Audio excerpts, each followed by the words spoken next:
안녕하세요, 서호성입니다. 자, 여러분, 재정학하면 뭐가 떠오르시나요? 피구세, 진위계수, 비례세, 누진세, 초과부담, 코제정리 등등 우리가 만나본 적도 없는 시대의 어려운 개념들을 배우고 아직도 이해 안 되는 채로 용어만 달달달달 암기하는 식으로 공부하시나요? 아니면 비전공자인데 경제학이 너무 어려워서 포기할래요 하시는 분 계신가요? 점점 난이도가 올라가는 재정학 과목, 이제는 개념이 없는 단순 암기로는 고득점 절대 받기 힘듭니다. 또한 비전공자들도 포기하지 마세요. 재정학 충분히 쉽게 공부할 수 있습니다. 어떻게 하냐고요? 그래서 제가 지금 여기 있지 않습니까? 일상 속 뉴스, 우리 주변에 일어나는 시사 상식들을 바탕으로 재정학의 핵심 개념까지 공부하며 나아가 실전에 바로 적용시키는 문제풀이까지 한 번에 저와 함께 재정학 공부하러 가시죠! 여러분, 혹시 탄소세라고 들어보셨나요? 탄소세는 온실가스를 배출하는 각종 화석연료 사용량에 따라 부여하는 일종의 환경세금인데요. 지구온난화 등의 기후변화에 대비하기 위한 대응책으로 나온 개념입니다. 한마디로 환경오염을 시키는 원인들에게 그 비용을 물게 하는 거죠. 여기서 온실가스 배출, 공해 문제는 경제학적으로 해로운 외부 효과, 부의 외부성 이렇게 표현하는 걸로 해당이 되고, 이러한 해로운 외부 효과의 값을 매겨야 한다는 개념이 바로 오늘 배울 피구세입니다. 대표적으로 이 탄소세를 시행하고 있는 나라가 영국과 스웨덴이 있죠. 실제로 영국의 경우에는 일정 배출 할당량을 넘으면 정부로부터 온실가스 배출권을 추가로 구매해서 버려야 한다고 해요. 스웨덴은 탄소 배출 1톤을 할 때마다 127달러, 우리 돈으로 15만 원 정도를 내야 한다고 합니다. 이렇게 보면 환경오염도 해결되고 좋은 것 아니야? 생각하지만 당연히 단점도 존재합니다. 각종 세금의 탄소세가 붙게 되면 자동차나 공장을 이용하는 모든 생산품 가격이 상승할 수밖에 없죠. 뿐만 아니라 대중교통이나 운송비, 택배비 등 모든 운송수단 비용도 올라갈 거고, 화석 원료를 사용하는 기존 기업에서는 세금 부담이 증가되어 산업 축소, 물가 상승 등으로 이어질 수 있다는 단점이 있죠. 자, 그러면 탄소세의 기본이 되는 피구세가 있는데요. 먼저 우리가 외부 효과라는 것, 외부성이라는 개념을 한번 생각을 해봐야 됩니다. 이런 부의 외부성, 우리가 외부 불경제라고 부르는 것은 과소 생산되겠습니까? 과다 생산되겠습니까? 세상이 나쁜 게 과소겠어요? 과다겠어요? 당연히 과다 생산됩니다. 반대로 좋은 건 과소 생산되겠죠. 그래서 이렇게 과다 생산되는 외부 불경제, 부의 외부성을 막기 위해서 사적 해결 방안에 있고 공적 해결 방안도 있는데, 이 피구세는 당연히 조세를 이용하는 것이니까 공적 해결 방안에 해당하겠죠. 그렇다면 이 기사에서 말하는 가장 핵심적인 피구세의 중점은 무엇이냐? 즉, 피구세는 환경오염과 같은 부의 외부성, 외부 불경제에 부과하는 것이며, 과다 생산되는 것을 적정 생산으로 바꾸어 자원의 효율적 분배를 가져온다. 자, 그럼 지금까지 내용 설명으로 알아본 피구세가 어떻게 기출문제로 출제되는지 한번 살펴볼까요? 2018년 제55회 세무사 기출문제입니다. 피구세 형태의 공해세 부과가 초래하는 영향에 관한 설명으로 옳은 것은입니다. 1번, 공해세 부과는 해당 제품의 한계 비용을 인하하는 영향을 초래한다 입니다. 우리가 공해세를 부과하는 것은 외부 불경제, 즉 환경오염과 같은 과다 생산되는 것이죠. 과다 생산되는 것은 한계 비용이 너무 싸기 때문입니다. 따라서 피구세를 부과해서 한계 비용을 올려주면 과다 생산되는 것이 적정 생산되게 됩니다. 따라서 지문에서 한계 비용을 인하하는 영향이 아니라 인상하는 영향을 가져온다. 초래한다로 바꾸시면 될 것 같습니다. 2번, 공해세 부과 후 해당 제품의 가격은 하락하게 된다. 비용이 올라갔는데 가격이 싸질까요? 그건 마법사나 하는 일이에요. 그럴 리가 없습니다. 2번, 가격을 상승시킨다. 3번, 공해세 부과는 해당 제품의 과소한 생산량을 늘리는 효과가 있다. 좋은 건 양의 외부성, 외부 경제는 당연히 적고요. 나쁜 외부 불경제는 다 생산이겠죠. 그래서 과소 생산된 것이 아니라 과다 생산된 것을 줄여 효율적으로 만듭니다. 그래서 과소를 과다로 바꾸셔야 합니다. 4번째, 공해세 부과에 따라 공해가 완전히 제거된다. 여러분, 공해가 완전히 제거된다. 여러분, 가끔 나오는 기출이 있어요. 공해가 완전히 제거되어 오염물질이 0이 된다. 오염물질이 0이 된다. 좋은 것 같죠? 자연으로 돌아가야 돼. 원시시대. 절대 아닙니다. 오염물질은 적정 수준으로 유지돼야 됩니다. 그래서 우리가 완전히 제거가 아니라 적정 수준으로 유지시킨다 라는 것이고요. 5번, 공해세의 대표적인 예로 탄소세를 들 수 있다. 탄소세가 대표적으로 피구세의 예시다라고 알 수 있습니다. 그래서 정답은 5번이 되겠다. 자, 이제 피구세 어떻게 좀 이해가 되시나요? 배운 건 또 바로바로 확인해줘야 오래 기억에 남는 법입니다. 그래서 오늘 배운 피구세의 개념에 대한 OX 퀴즈를 풀어볼 거예요. 10초가 지나면 다음 문제로 넘어가니 위에 타이머 잘 보시고 문제 들어갑니다.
어떠셨나요? 문제는 좀 풀만했어요? 이처럼 피구세는 어떠한 외부 효과에 의해 발생하는 사회적 비용을 그 원인의 주체들이 내도록 하는 것을 말하는데요. 이 외에도 대표적인 예로 자동차에 들어가는 휘발유와 경유에는 일명 교통세라는 이름으로 환경세가 부담되고 있죠.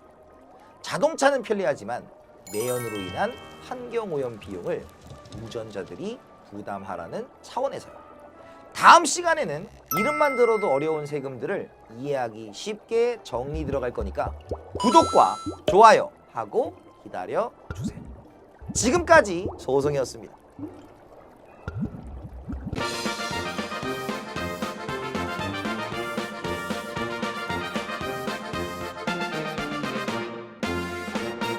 안녕하세요. 재정하기 연구소 서호성입니다. 반갑습니다. 지난 시간에는 피구세 개념에 대해서 알아보고 몇 가지 간단한 문제풀이를 봤습니다.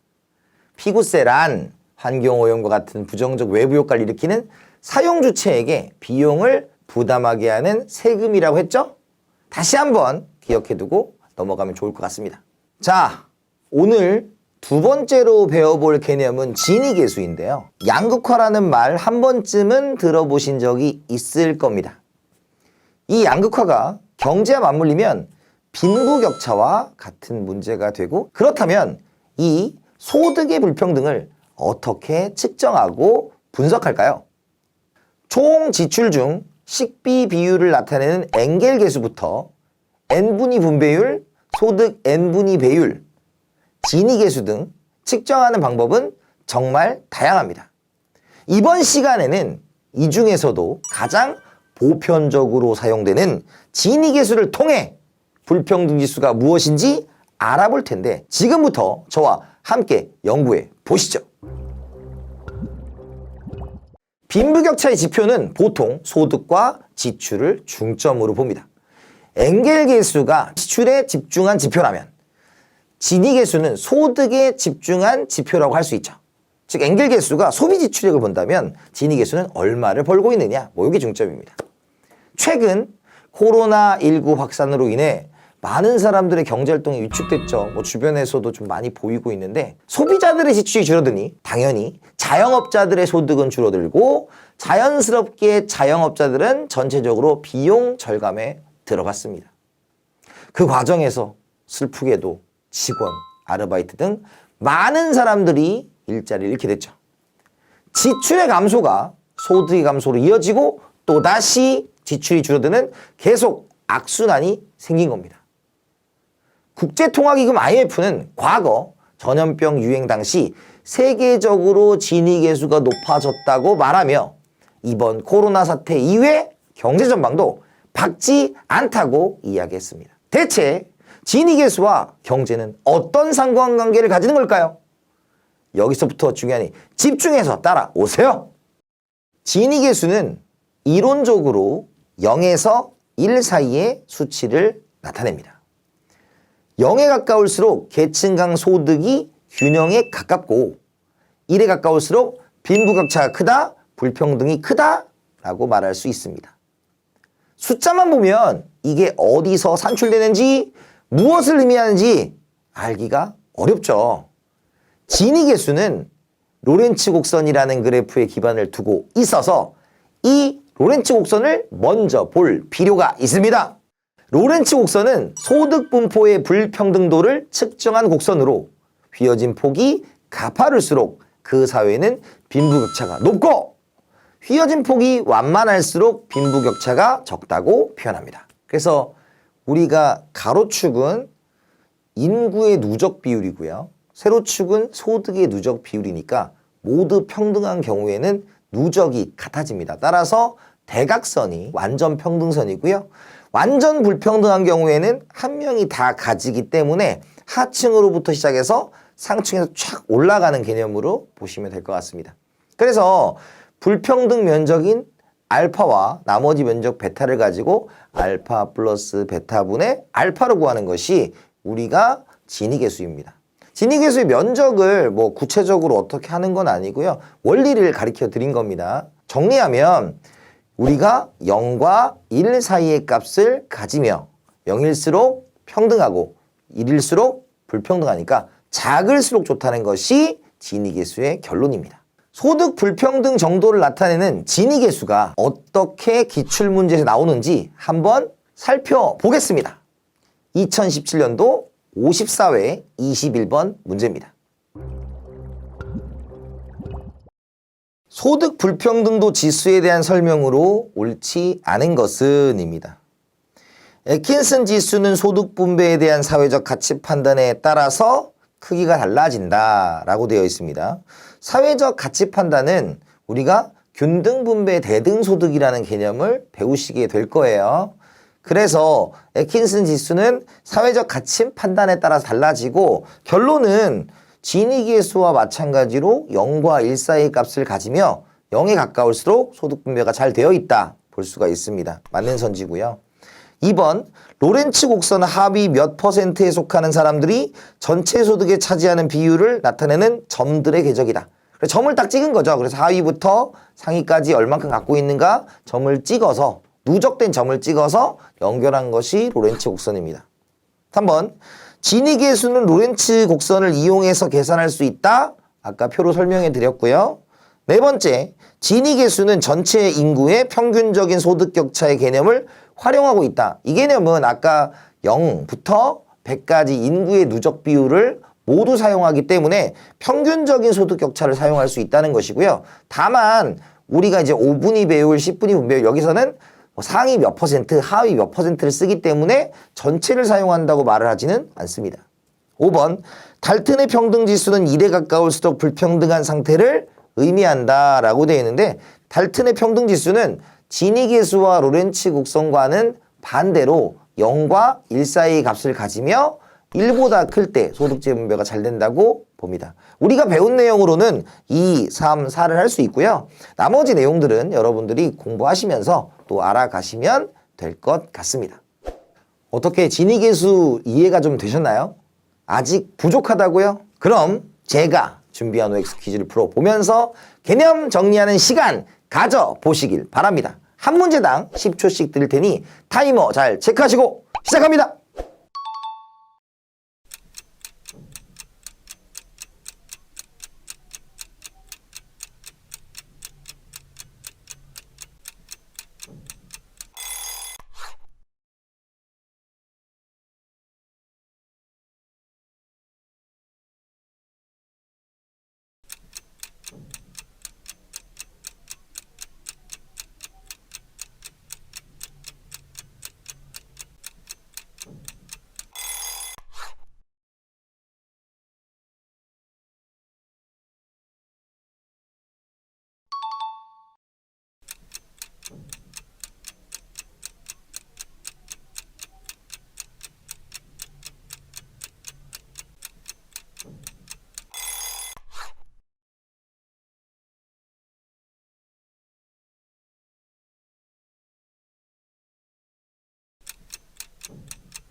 오늘은 지니계수를 설명하며 로렌츠 곡선, 수치 등등 좀 어려운 얘기를 했습니다.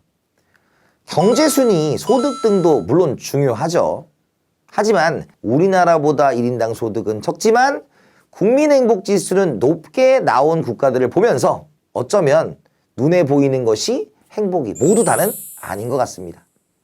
저는 더 재미있고 다양한 이슈를 가지고 또 찾아오도록 하겠습니다. 그때까지 구독과 좋아요 해주시고 또 기다려주시면 감사하겠습니다. 지금까지 재정학기의 연구소 서호성이었습니다. 감사합니다.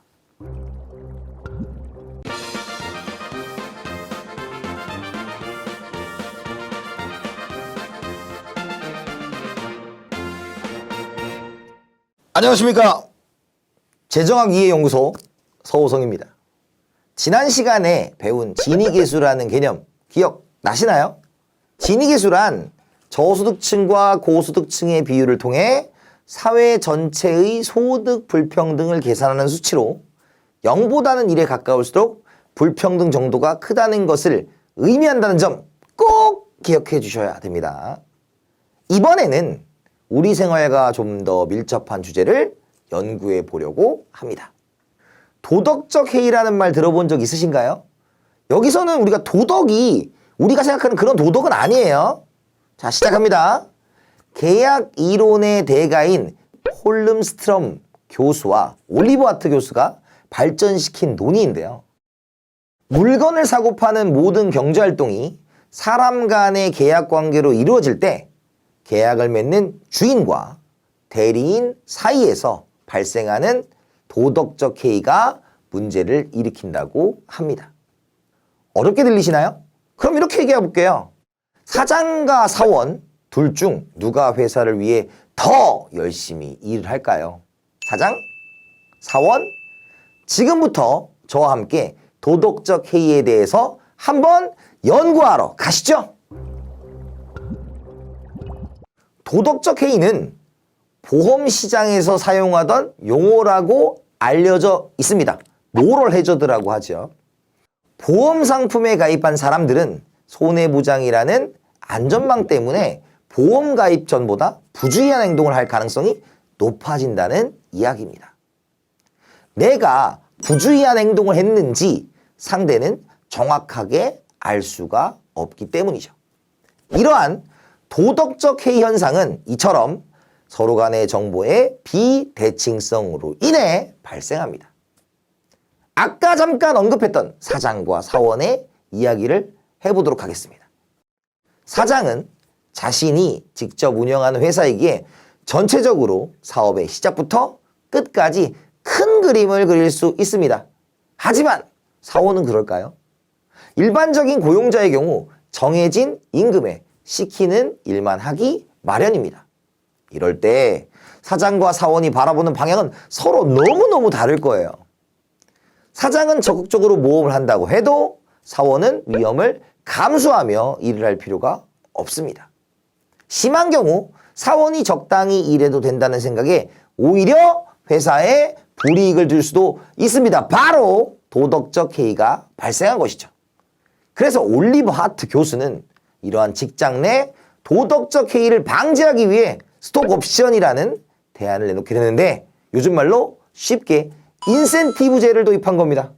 정해진 임금 외에 성과에 따른 보너스 제공으로 직원에게 동기부여를 해주는 거죠.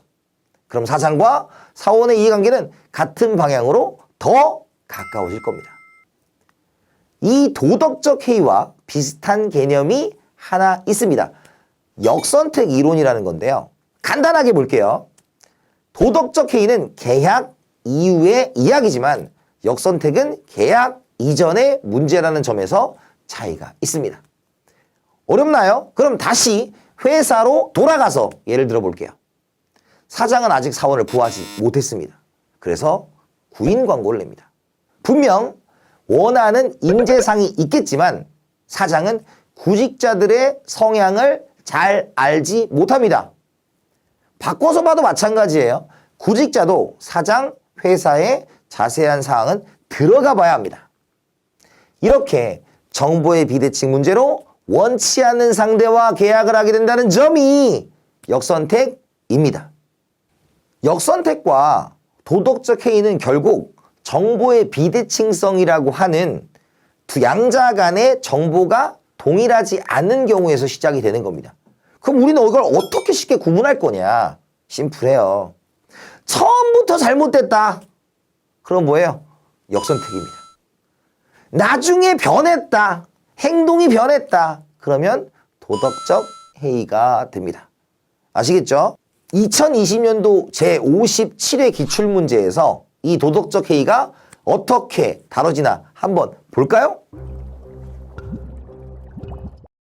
의료보험의 도덕적 해이에 관한 설명으로 옳지 않은 것은 의료보험에 가입하면 개인들은 건강관리를 철저히 하지 않는 경향이 있다.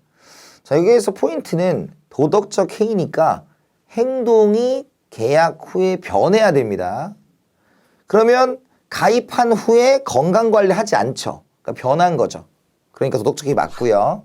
2번에 민간의료보험의 경우 건강관리를 등한시하는 사람의 가입이 증가한다. 건강관리를 등한시하는 사람입니다. 그러면 계약 전부터 등한시한 사람이죠. 그러니까 이분은 행동이 나중에 변한 게 아니고 처음부터 그랬던 분이기 때문에 역선택이 되어 정답은 2번입니다. 3번 의료보험에 가입하면 본인 부담 진료비가 줄어들어 병원에 자주 간다. 가입하고 병원에 자주 가는 거고요. 네 번째, 실손 민간 의료보험의 경우 고가의 치료 방식을 선호하는 경향으로 인하여 보험금 지출이 늘어난다. 보험 가입 후에 필요 없거나 지나치게 비싼 것들을 추구하는 행동이 변한 행동이 나타나는 거죠. 5번, 의료 서비스에 대한 실제 비용보다 환자의 지불액이 낮을 때 발생한다. 내가 지불하는 돈이 적으니까 더 많이 병원에 가겠죠. 그래서 2번을 제외하고는 다 행동이 나중에 변한 것이므로 도덕적 해이에 해당합니다. 도덕적 해이라는 개념이 좀 이해가 되셨나요?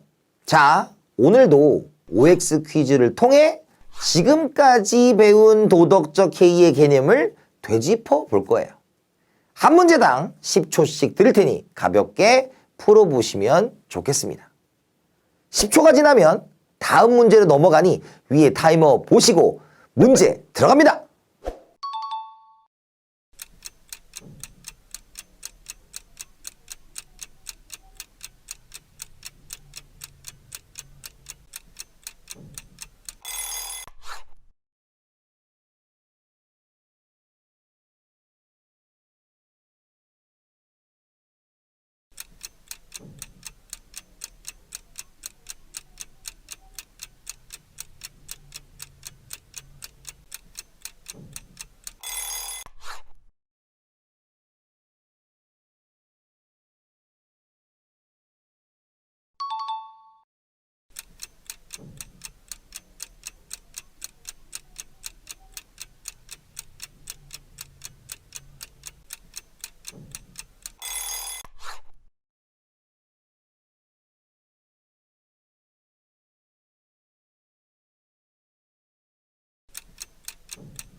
오늘은 도덕적 해이라는 개념에 대해서 알아봤습니다. 우리는 서로를 잘 알지 못하기에 세상을 살아가면서 여러 문제가 발생하고 이를 방지하기 위한 제도들이 끊임없이 만들어지고 있습니다. 어떻게 보면 도덕적 해이와 해결책으로 나온 스톡 옵션과 같은 제도들보다도 서로를 이해하고자 하는 마음가짐이 중요한 것은 아닐까 생각도 해봅니다. 다음 시간에도 또 재미있는 예시와 함께 연구하러 돌아올 테니 구독과 좋아요 하시고 기다려주세요. 지금까지 재정학이의 연구소 서호성이었습니다. 감사합니다.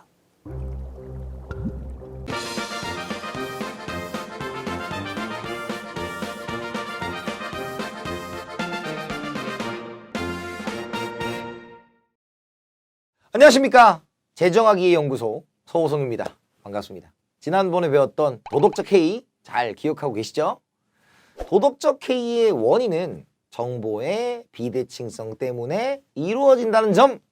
도덕적 해이는 19, 20년도 세무사 시험 재정학 과목에서 등장할 만큼 그리고 다른 경제 시험에서도 자주 등장하는 용어니까 잊지 말고 기억을 해 두시길 바랍니다. 이번 시간에는 코즈의 정리에 대해서 알아보도록 하겠습니다. 이 정리는 말 그대로 코즈라는 사람이 주장한 이론인데요.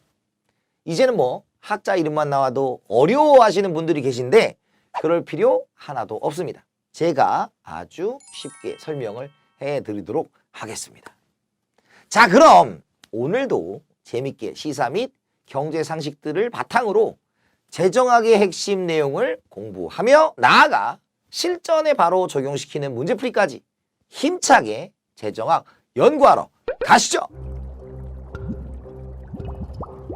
여러분, 제가 1탄에서 소개해드린 부의 외부성, 외부 불경제, 둘이 똑같은 개념이죠. 라는 개념 생각나시나요? 탄소세를 설명하면서 부의 외부성, 외부 불경제의 매기는 세금이라고 설명한 적이 있죠. 혹시 기억이 안 나신다면 저기 1탄으로 돌아가서 얼른 복습하고 오시면 감사하겠습니다. 어떤 경제 주체의 생산 혹은 소비 활동이 타인에게 의도치 않은 손해를 끼치는 것을 부의 외부성이라고 하는데 1탄에서 배웠던 탄소세는 정부의 개입을 통한 제재니까 공적 해결 방안이라고 합니다. 이번에 소개할 코즈 정리는 당사자들의 협의를 통해서 스스로 해결할 수 있다고 보는, 즉 시장에서 해결할 수 있다고 보는 사적 해결 방안의 한 예시입니다. 하나의 상황을 가정해 볼게요. 하천의 상류에는 오염물질을 배출하는 기업 A가 조업을 하고 있습니다. 그 아래에 하천 하류에는 깨끗한 물을 사용해야 하는 기업 B가 조업을 하고 있죠. 이런 상황에서 A와 B는 서로 다툼이 생길 수밖에 없을 겁니다. 왜냐? A는 오염물질을 배출해야만 기업이 운영이 되고요. 오염물질이 흘러내려오면 깨끗한 물이 필요한 B는 조업을 할 수가 없는 상황이 생기니까요. 하지만 기업 A와 B 모두 각자의 일을 할 권리를 주장하고 있다면 누구의 편이 맞는다고 주장할 수도 없게 되는 거죠. 참 난감한 상황이죠. 과연 어떻게 해결을 해야 할까요? 코제 정리는 이러한 당사자 간의 자발적인 협상을 통해 문제를 해결할 수 있다고 보는 해석입니다. 포인트는 자발적인 협상이라는 거예요. 다만 여기에는 몇 가지 조건이 따라야 됩니다. 첫째, 외부 효과를 발생시키는 사안에 대해 소유권이 명확해야 된다. 소유권이라고 표현해도 되고요. 재산권이라고 표현해도 됩니다. 둘째, 협상에 대한 비용이 작아야 하고요. 왜냐? 협상을 위한 비용이 더 크다면 굳이 협상을 할 이유가 없습니다. 셋째, 협상으로 인한 소득 재분배가 각 개인의 한계 효용에 영향을 미치지 않아야 되고요. 넷째, 그 소유권이 어느 경제 주체에 귀속되는가와 상관없어야 되고, 다섯 번째, 당사자 간의 협상을 통해 최적 수준이 결정됩니다. 이 최적 수준은 시장 수준에서의 최적 수준, 즉 효율적인 수량이 되는 거예요. 만약 강의 소유권이 A기업에 있다고 생각해 봅시다.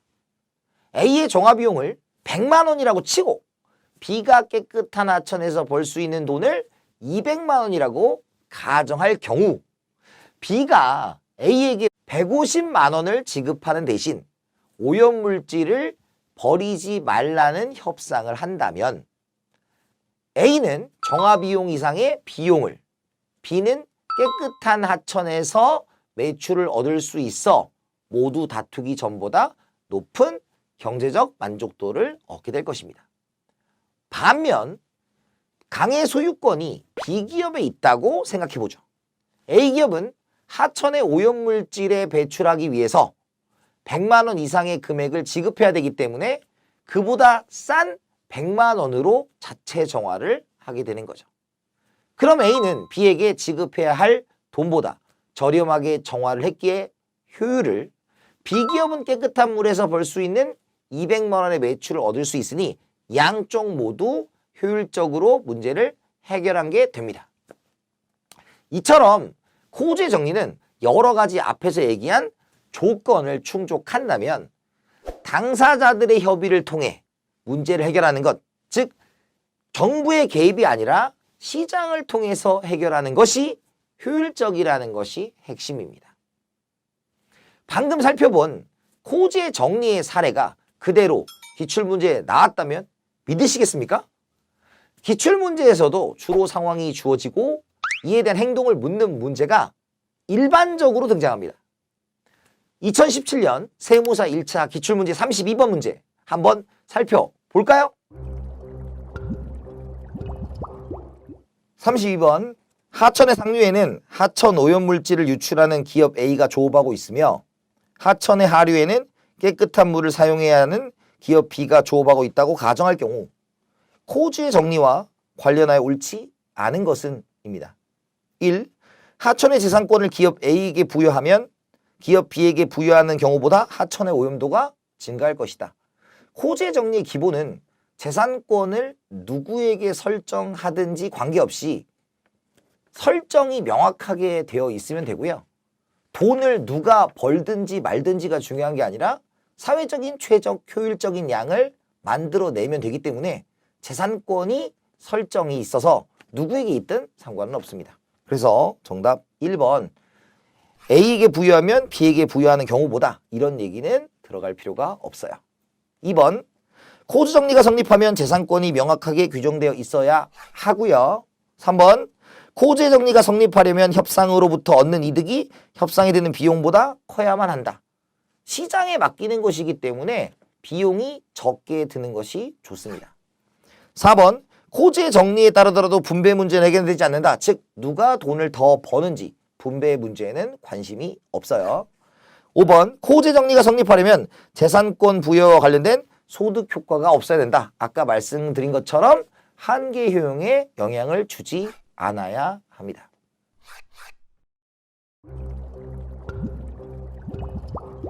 코우주의 정리 부분은 기출문제도 상황에 대한 해석 중심으로 출제가 되고요. 2020년에 계산 문제가 나오긴 했지만 여러분들이 핵심만 정확하게 파악을 하면 어렵지 않게 할 수 있는 부분입니다. 이번엔 OX 퀴즈를 통해 확실하게 개념 정리하는 시간 가져볼게요. 10초가 지나면 다음 문제로 넘어가니 위에 타이머 잘 보시고 문제 들어갑니다.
이번 시간에는 사적 해결 방안의 대표적인 예인 코제 정리에 대해 알아봤습니다.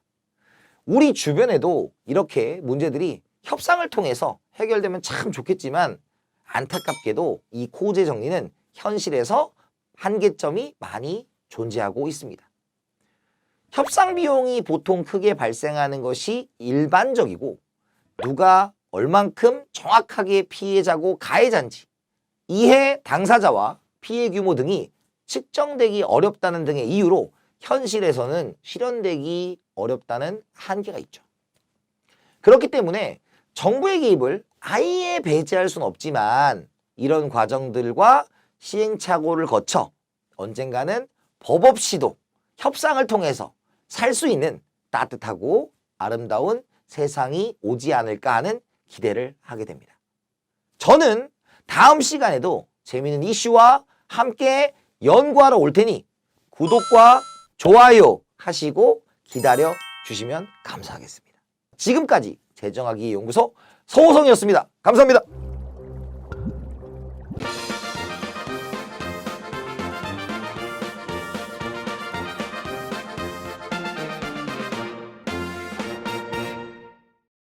안녕하십니까. 재정하기의 연구소 서호성입니다. 지난번에 배운 코제 정리 아직 기억하고 계시죠? 코제 정리는 여러 가지 문제와 갈등 등이 발생하는 우리의 일상에서도 중요한 협상의 원리를 이용해서 해결하는 겁니다. 대부분 우리는 사회생활을 하면서 공동생활을 하고 있죠. 그렇다면 이러한 문제들은 왜 어떻게 발생하고 문제가 되는 것일까요?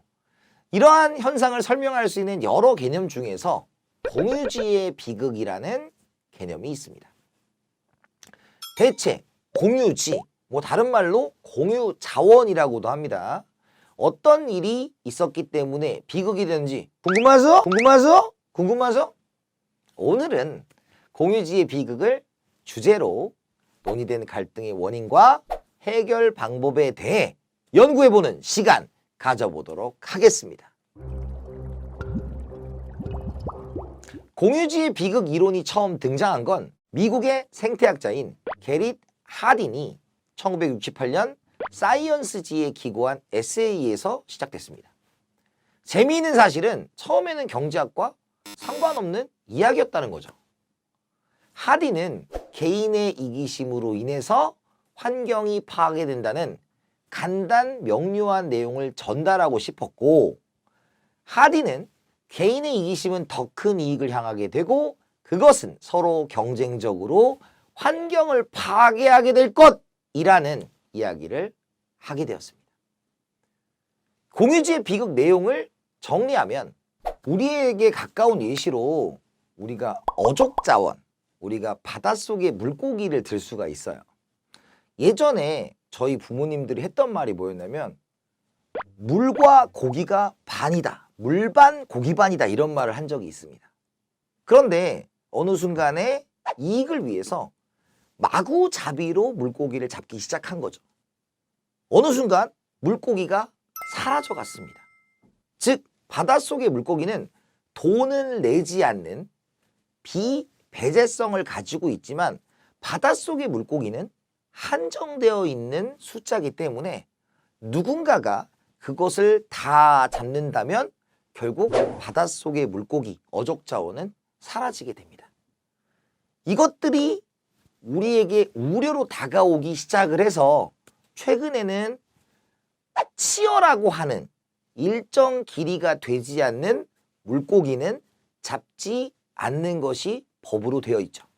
그만큼 우리나라는 이런 공유지에 대해서 비극을 겪지 않기 위해 여러 가지 노력을 하고 있습니다. 결국 공유지의 비극 해결은 위 사례처럼 정부의 개입으로 끝나는 경우가 많습니다. 이는 처음에 배운 피구세와 관련이 있죠. 하지만 똑같은 건 아니고 정부의 개입이라는 측면에서 유사하다는 뜻입니다. 또 다른 방법으로는 전 영상에서 배웠던 코주의 정리와 같은 평화로운 협상 방법, 즉 정부가 배제성을 설정하는 재산권을 어느 정도 설정하는 방법을 통해서 해결할 수 있습니다. 처음부터 배운 것들이 다 연결되는 것이 신기하지 않습니까? 지금까지 공유지의 비극에 대해서 살펴봤습니다. 목초지, 바닷속의 물고기는 둘 다 경합성, 누군가가 사용을 하면 타인의 사용량이 적거나 없어지는 특성을 가지고 있지만 배제성이 없기 때문에 돈을 내고 쓰지 않기 때문에 자신의 이익을 충족시키기 위해서 굉장히 많이 사용해서 본질적으로 사용량이 아예 없어지는 남획, 남용까지 이어지는 것이다 라고 배웠습니다. 이제 문제를 풀면서 익혀보는 시간입니다. 한번 볼까요? 25. 공유지의 비극에 관한 설명으로 옳지 않은 것은 1. 소유권이 분명하지 않은 상태에서 각 개인이 자원을 아껴 쓸 유인을 찾지 못해 발생하는 문제다. 소유권이 분명하지 않다라는 것은 누구의 것이다가 없기 때문에 배제성이 없다는 뜻이겠죠. 따라서 주인이 없으니 나의 이익을 채우겠다. 이런 식으로 보는 겁니다. 2번, 연근의 어족자원 고갈이 하나의 예다. 방금 설명해 드렸죠. 3번, 공유지 사용과 관련된 개인의 결정이 다른 사람에게 외부성을 일으키게 된다. 어떤 사람이 공유지를 막 사용하면 다른 사람에게 영향이 가겠죠. 그걸 우리가 외부성으로 연결된다. 이렇게 보시면 될 것 같고요. 네 번째, 여러 사람이 공동으로 사용하려는 목적으로 구입한 자원의 소유권은 결국 한 사람에게 귀착된다라고 되어 있습니다. 공동으로 사용하는 목적이니까 한 사람에게 귀착되진 않겠죠. 공동으로 사용이 가능할 겁니다. 정답은 4번이 되겠고요. 5번, 공동으로 사용하는 자원은 관련자들의 비효율적 사원으로 빨리 고갈되는 경향이 있다. 왜? 자신의 욕심을, 자신의 이익을 챙기기 위해서라고 생각하시면 될 것 같습니다.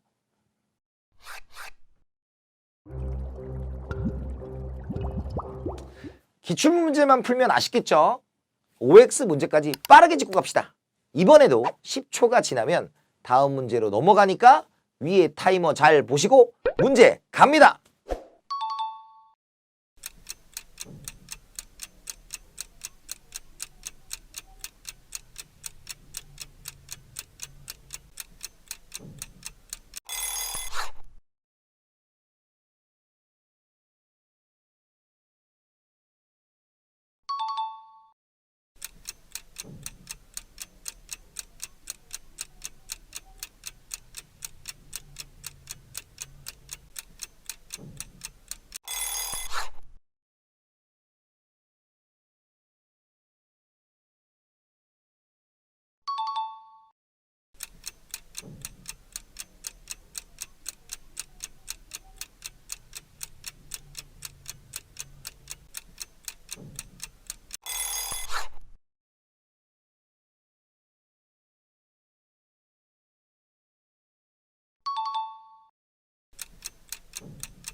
이번 시간에는 공유지의 비극에 대해 알아봤는데요. 정말 우리 사회에는 이렇게 자신만의 이익을 추구하는 경우만 존재하는 걸까요? 경제학자 엘레노어 오스트롬은 반대로 공유지의 희극이라는 이론을 주장합니다. 자신이 목격한 바로 지역 공동체는 시장과 정부의 이분법에 관련 없이 스스로 절제하고 자정할 줄 안다고 말입니다. 물론 인간은 누구나 욕심을 가질 수 있고 그것이 우리를 망가뜨릴 수도 있지만 한편 사회라는 공간 속에서 서로 배려하며 살아가는 것을 보면 비극과 희극은 그리 멀지 않다는 생각이 듭니다. 어떠셨나요? 오늘 배운 공유지의 비극 재밌으셨나요? 환경과 자원은 유한하지만 구독과 좋아요는 무한하니까 꼭 잊지 말고 구독과 좋아요 눌러주시고요. 저는 다음 시간에 또 찾아뵙도록 하겠습니다. 지금까지 재정하기의 연구소 서호성이었습니다. 감사합니다.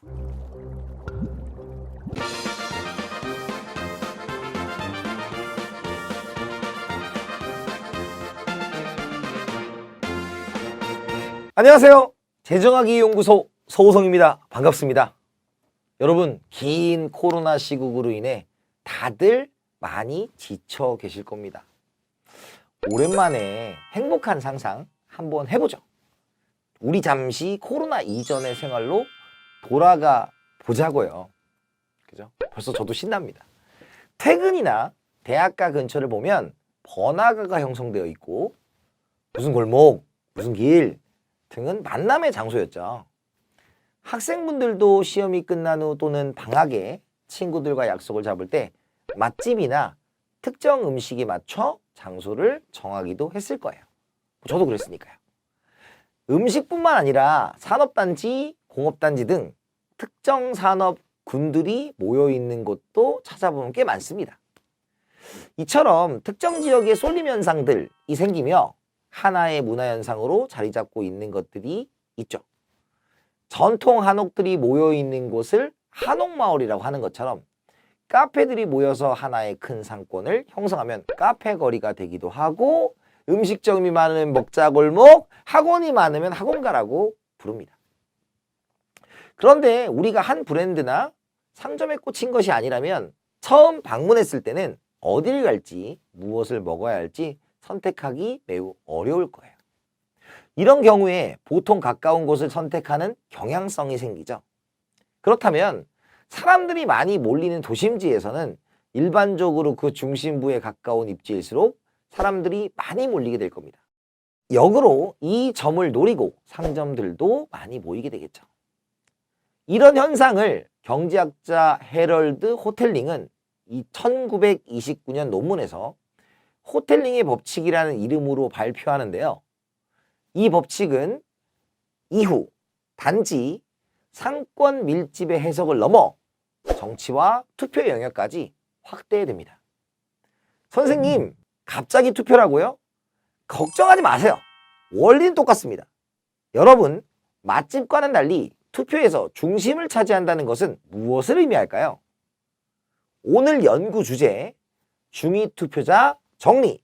그럼 시작해 보도록 하겠습니다. 방금 설명한 호텔링의 법칙은 시장에서 경쟁 시 소비층 전체를 아우르는 중간, 중심의 역할이 중요하다는 점을 강조한다고 이야기했습니다. 원래 이 이론은 시장의 입지와 기업, 제품의 마케팅 측면에서 바라보는 관점이었는데요. 자, 어려울 건 없습니다. 말하고자 하는 건 간단합니다. 정당들이 있습니다. 여러분들, 정당들이 있는데 여러분 선거를 한번 생각해 볼게요. 우리 선거를 보면 A라는 정당이 서민을 위한 정치라고 얘기했을 때 B라는 정당도 서민을 위한 정치 이렇게 얘기합니다. 그런 것들을 한번 생각을 해보시면 돼요. 정당들은 정권 획득이 목표이기 때문에 유권자들에게 자신들의 정책들을 제시해 표심을 모아야 됩니다. 그런데 정말 특수한 경우가 아닌 이상 국민들이 한 정책을 두고 무조건 지지를 보내지 않겠죠? 표가 갈리겠죠? 여기서 한 정책을 사이에 두고 양극단의 정책과 선호 유권자들이 있을 때 이론적으로 득표 확률은 반반입니다. 어느 한쪽이 이기려면 표를 더 끌어모아야 되겠죠? 어디서 가져와야 될까요? 생각을 해보면 정반대의 선호를 가지고 있는 반대 지지자들을 모으기는 너무 힘듭니다. 반면 정책 선호도의 중간쯤에 위치하고 있는 이른바 중위 투표자들을 끌어모으는 것이 선거에서 유리할 겁니다. 따라서 자연스럽게 극단적인 정책보다는 어느 정도 중간에 있는 사람들을 공략하기 위한 비슷한 공약이 나오는 거겠죠. 처음에 얘기한 서민을 위한 정치, 이런 것들이 이런 예시라고 볼 수 있겠습니다. 바로 이것이 중위투표자 정리라고 할 수 있겠습니다. 다만 이 논의를 전개하려면 조건이 조금 붙습니다. 모든 유권자가 투표를 한다는 가정과 함께 정책에 대한 유권자들의 선호도가 난봉성, 봉우리가 하나다, 난봉성을 가져야 한다는 건데요. 난봉성이라는 것은 모든 유권자가 합리적으로 분명한 정책 선호 표시를 해야 된다는 겁니다. 분명한 정책 선호 표시예요. 정책 방향성에 대한 선호 관계를 0부터 1까지로 두면 어느 한 지점으로 수렴하는 봉우리를 가지는 결과를 보여야 한다는 겁니다. 이 정리는 주로 큰 두 개 정당이 있는 양당제 체제에서 잘 드러나는 법칙입니다. 사실 현실 정치에 그대로 적용하기는 조금 무리가 있어요. 정당이 많아지고 정책이 많아질수록 단순하게 중심을 가리기 어려워지기 때문이죠. 또 모든 유권자가 단봉형 선호를 가지지 않을 수도 있을 뿐더러 심지어 투표율이 높지 않은 곳들은 그 선호도를 파악하기 힘들다는 문제도 있습니다. 어쨌든 오늘 배운 중위투표자 정리의 핵심 다시 한번 정리해 보면 선거에서 이기기 위해서 한 정책을 지지하는 사람을 포함해 중간층을 잡아야 한다. 조건으로는 모든 투표자가 단봉형 선호를 가지고 투표해야 된다 라는 거죠. 물론 우리가 이제 공부를 할 때는 1차원적이냐 다차원적이냐 라는 것도 있지만 1차원을 가정했을 때 그렇다는 의미입니다. 혹시 아직 이해가 조금 안 가신다면 다음 기출문제를 풀면서 익혀보도록 합시다. 39. 중위투표자 정리에 관한 설명으로 옳지 않은 것은입니다. 1. 중위투표자는 전체 투표자 선호의 한가운데에 있는 투표자를 의미한다. 동그라미가 뭐예요? 한가운데죠. 한가운데니까 맞는 얘기입니다. 2. 정당들이 차별적인 정책을 내세우도록 하는 현상과 관련된다. 차별적인 정책보다는 선거에서 이기기 위해서 중산층, 중위투표자를 공략하는 유사한 정책이 나올 수 있음을 알려주는 것입니다. 정답은 2번이고요.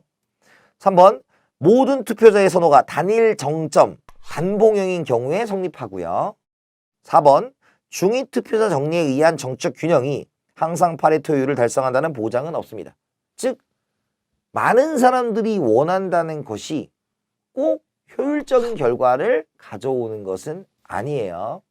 5번 정당들이 중위투표자가 선호한 정책을 내세우도록 만드는 것과 관련된다.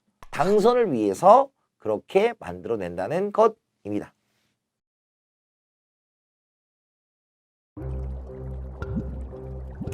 어떠셨어요? 그렇게 어려운 개념은 아니라 앞선 영상들에서 배웠던 것보다는 쉬울 수도 있습니다.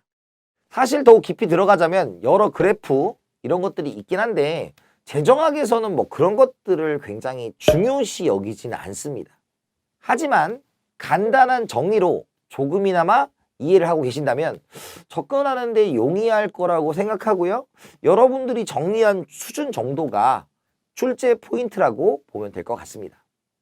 이제 마지막으로 OX 문제를 통해 굳히기 들어갈게요. 10초가 지나면 문제가 지나가니까 집중해서 보시길 바랍니다.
오늘 배운 중위투표자 정리를 생각해보면 오늘날 우리가 사는 대의 민주주의와 다수결 원칙이라는 중요한 키워드가 떠오르게 됩니다.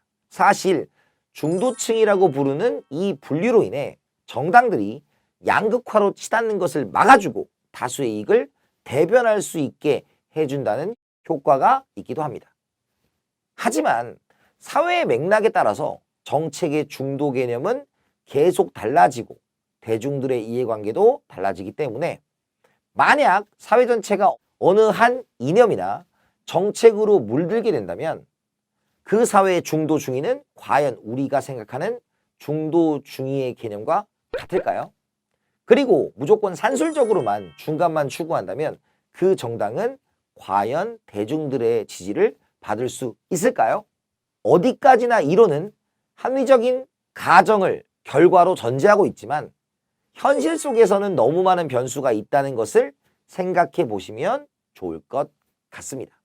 그럼 다시 만날 때까지 구독과 좋아요 눌러주시고 다음 영상 기다려 주시면 감사하겠습니다. 지금까지 재정하기 연구소 소호성이었습니다. 감사합니다.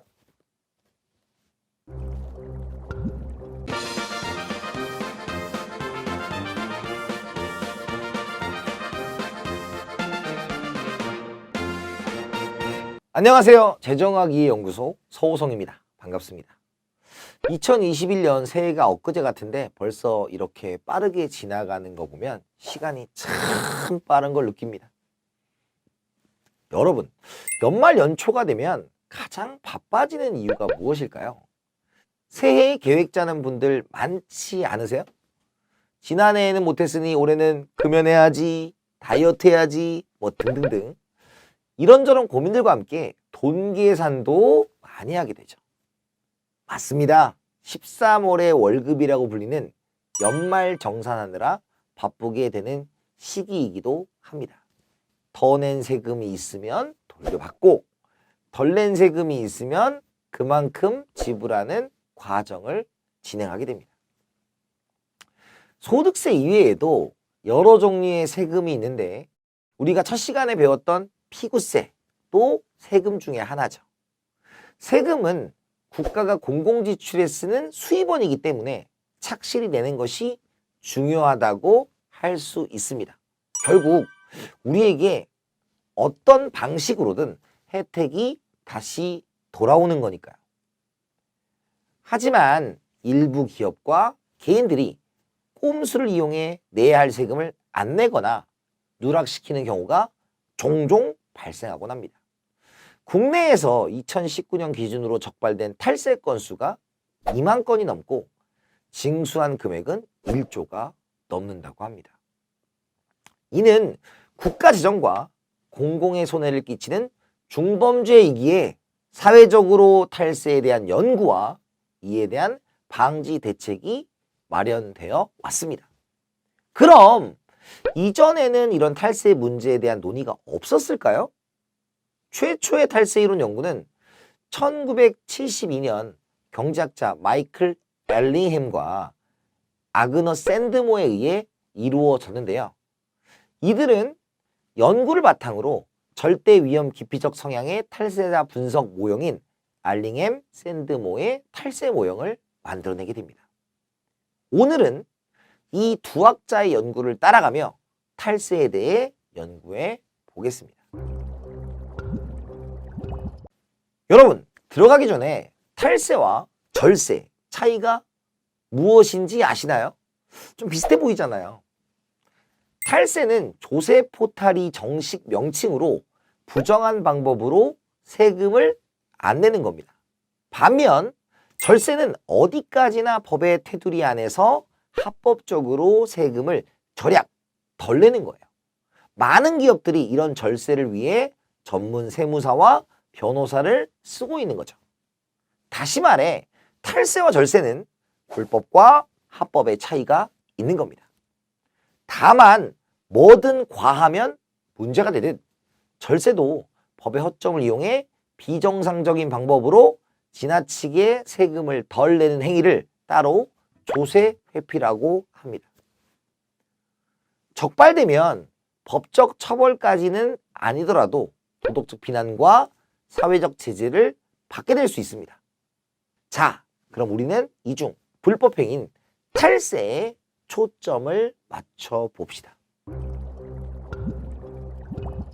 납부기간에 세금을 내지 않는 사람을 체납자라고 하는데, 이 체납자는 소득의 일부를 누락시켜 신고를 하면 세율이 낮아져 그만큼 낮은 세금을 낼 수 있습니다. 그럼 누락된 소득만큼 이익이 되는 것이죠. 지금 저는 소득세를 예로 들고 있는 것입니다. 여기서 감사를 통해 탈세가 적발될 확률과 적발에 따른 벌금률이 원래 내야 되는 세율보다 높다면 어떻게 될까요? 두 학자는 먼저 납세자가 절대 위험 기피도 체감의 성향을 가진다고 가정을 한 거예요. 이 체감은 느끼는 것이 아니라 감수한다는 겁니다. 이 전제하에 세율, 벌금률, 적발 확률 등의 변수를 주게 됩니다. 일단 전제로 둔 절대 위험 기피도 체감 성향의 납세자는 탈세 소득이 클 때 위험 부담이 커지게 되고, 탈세 소득이 적을 때 위험 부담이 낮아지게 되는데요. 납세자가 탈세를 할 때 자신이 걸릴지 안 걸릴지 불확실하잖아요. 납세자는 이런 불확실한 상황에서 계산을 하게 됩니다. 애초에 세율이 낮으면 순수 소득이 크고 탈세 시 얻는 이득은 비교적 작을 수밖에 없죠. 이 경우 탈세 전과 후 내는 돈의 변동폭이 작습니다. 반대로 세율이 높으면 순수소득이 적어지고 탈세 시에 얻는 이득은 비교적 커지지 않겠습니까? 그럼 변동폭이 커져요. 절대 위험 기피 체감자는 이 변동폭이 커지는 위험 부담을 기피하는 경향이 있다고 이해하시면 돼요. 이렇게 순수소득 자체에 중점을 두고 판단을 해서 세율이 높아지면 탈세 시에 큰 변동폭, 위험 부담을 꺼려하므로 탈세가 줄어든다는 것이 소득 효과의 관점입니다. 그런데 일반적으로 세율이 높아지게 되면 탈세할 때의 불안보다 나에게 생기는 이득을 생각하죠. 그래서 탈세가 늘어난다는 점이 대체 효과의 관점입니다. 이해하기 어렵다면 쉽게 기준을 어디에 두느냐로 생각하시면 돼요. 순수소득을 기준으로 보느냐, 탈세 전후로 대체되는 이득을 기준으로 보느냐에 따라서 다른 결과가 나오는데, 이로 인해 세율의 변화는 탈세 수준의 변화를 예측할 수 없다는 게 결론입니다. 나머지 변수들도 한번 살펴볼까요? 적발 확률, 벌금률이 올라갈 때 걸리면 이득 보는 게 줄어들죠. 이렇게 순수소득이 줄어드니까 위험 부담도 줄어들고 탈세도 줄겠죠. 이게 소득 효과의 관점이고요. 반면 단순하게 걸리면 이득이 손해로 대체되면서 손해를 봅니다. 세금 내는 게 낫겠죠. 탈세가 줄어듭니다. 이것이 대체 효과예요. 그래서 앞에 했던 비슷하게 보시면 되는데, 결론적으로 이전과 달리 이번에는 두 관점 모두 탈세가 줄어든다는 결과가 나왔네요. 마지막으로 종합하면 세율의 변동은 탈세 수준과 관계가 좀 모호하고, 적발 확률과 벌금률의 변동은 탈세 수준의 변화를 이끌어낼 수 있으니까 불확실한 세율의 변동보다는 적발 확률과 벌금률의 증가가 탈세를 방지하는 데 도움이 된다. 뭐 이런 얘기입니다. 알링햄 샌드모의 탈세 모형에 따르면 절대 위험 기피도 체감 성향의 납세자는 소득이 클수록 위험 부담이 커지고, 소득이 작을수록 위험 부담도 작아집니다. 이 관점에서 순수 소득으로 접근하는 게 소득 효과, 평범하게 탈세 전후로 대체된 소득을 비교하는 게 대체 효과라고 말씀드릴 수가 있습니다. 이에 따라 세율 변동은 소득 효과와 대체 효과, 결과가 상반되므로 탈세 방지 효과를 알 수 없고, 반면 적발 확률과 벌금률의 변동은 소득 효과, 대체 효과의 결과 같고 탈세 방지 효과가 있다. 어렵고 복잡한가요? 그럼 기출문제를 보면서 다시 정리하도록 하겠습니다. 알링햄 샌드모의 탈세 모형에 관한 설명으로 옳지 않은 것은 입니다. 1. 세율 인상에 따른 대체 효과는 탄루 소득을 줄이는 방향으로 작용한다라는 거예요. 근데 여러분 보시면 세율을 인상해요. 그죠? 그러면 대체 효과는 탄루 소득을 줄이겠습니까? 늘리겠습니까? 세율이 올라갔으니까 내가 세금을 안 내는 게 유리해지겠죠? 따라서 탄루 소득을 늘리는 방향으로 작용합니다. 정답은 1번이고요. 2번. 탈세 행위는 불법성을 특징으로 한다는 점에서 조세회피와 구별된다. 탈세는 불법, 절세, 조세회피는 합법이었습니다. 3번. 탈세 방지 수단으로 적발 확률의 증가와 벌금 인상을 고려할 때 행정비용 측면에서는 높은 벌금의 부과가 바람직하다. 왜? 적발을 하러 다니는 것 자체가 행정비용이 증가하기 때문이죠. 네 번째, 절대위험 기피도 체감의 특성을 가진 납세자를 가정한다고 아까 가정에서 말씀드렸고요. 5번, 탈세 행위는 수평적 공평성뿐 아니라 수직적 공평성에도 부정적 효과를 갖는다. 동일 소득과 다른 소득 모두 영향을 줄 수가 있다. 그래서 정답은 1번이 되겠습니다. 세금 파트는 자주 등장하는 포인트라 정해봤는데 오늘 내용이 사실 그렇게 쉽진 않았어요. 여기서 더 깊게 들어가면 각종 복잡한 수식 뭐 이런 것들을 해야 되겠지만 최근에 시험 문제는 뭐 어렵게 나온 것이 아니라 개념을 좀 많이 물어봤기 때문에 충분히 여러분들이 이 정도를 이해하면 문제를 푸는데 어려움이 없을 겁니다. 다만 계산 문제가 없는 건 아니에요. 우리 까먹기 전에 OX 퀴즈로 간단하게 마무리하는 시간 가져볼게요. 문제가 나오면 10초 후에 넘어가니까 집중하시고 갑시다!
처음 이 영상으로 여러분을 만난 지 벌써 7번째입니다. 원래 영상을 찍으며 재정학이라는 과목, 경제라는 과목을 어려운 개념을 어떻게 조금이나마 쉽게 설명해 드릴 수 있을까, 재미있게 느끼게 해드릴 수 있을까로 출발을 했는데 생각보다 많은 내용을 같이 했더라고요. 오늘 배운 탈세나 이전에 배웠던 공유지의 비극, 도덕적 해이는 시장 경제에서 갈등 상황에 대한 이야기를 말씀드린 거고요. 피구세나 코우즈의 정리는 그런 갈등 상황이 발생했을 때 정부가 공적으로 개입하는 여부, 시장에서 해결하느냐, 정부가 개입하느냐, 뭐 이런 얘기를 했던 거죠. 국가 차원에서 이 사회의 구조의 불평등 수치를 지니계수로 표현하고 이를 해결하기 위해 정부와 정당들이 과반의 대중을 향해 정책을 내고 지지율을 높여가는 과정, 다수결에서의 중위투표자 정리 이런 것들과 연관이 있습니다. 여기서 핵심은 경제학이다 보니 이런 과정 속에서 경제적인 효율을 어떻게 하면 높일 수 있을까에 대한 이런저런 이야기가 담겨 있는 과목이고요. 절대로 현실과 먼 이야기가 아니기에 공부하실 때 조금은 현실과의 적합성에 대해서 생각해 보시면 좋을 것 같습니다. 여러분들 처음 만나고 재정학 연구소 7번째 영상까지 여러 주제로 이야기를 해봤는데요. 재정학이라는 학문이 이제 조금 가까워지셨습니까? 아직도 좀 막막하다고 느껴지십니까? 어느 쪽이라도 조급하게 생각하지 않았으면 좋겠습니다. 흥미가 조금이라도 생겼다면 그것들로 인해서 여러분들 공부를 좀 하실 수 있을 거고요. 최대한 그 벽이 허물어질 때까지 저 또한 여러분과 함께 하겠습니다. 구독과 좋아요 꼭 눌러주시고 다음에 또 좋은 영상으로 뵙도록 하겠습니다. 그럼 지금까지 재정하기 연구소 서호성이었습니다. 감사합니다.